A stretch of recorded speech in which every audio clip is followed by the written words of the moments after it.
1875 সালের মার্চ মাসে ঠাকুর ও কেশব সেনের পরিচয় হয়।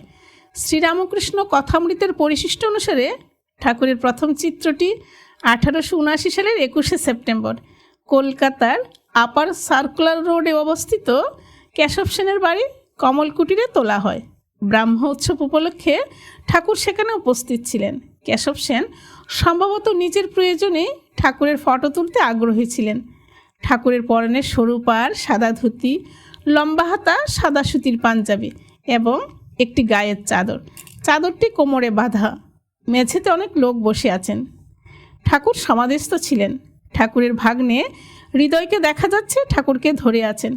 বিখ্যাত গায়ক ও ব্রাহ্মভক্ত ত্রৈলোক্যনাথ সান্যাল ঠাকুরের দক্ষিণ দিকের মেঝেতে বসেছিলেন। ছবির অন্য কাউকে চেনা যায়নি।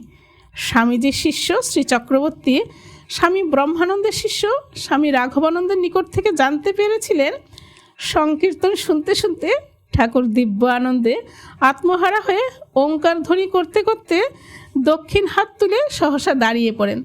তার বাহ্য চেতনা বিলুপ্ত হয় এবং তিনি সমাধিস্থ হন।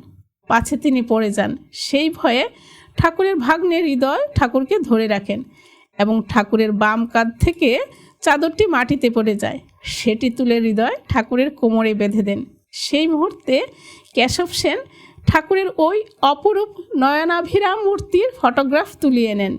জয় ঠাকুর।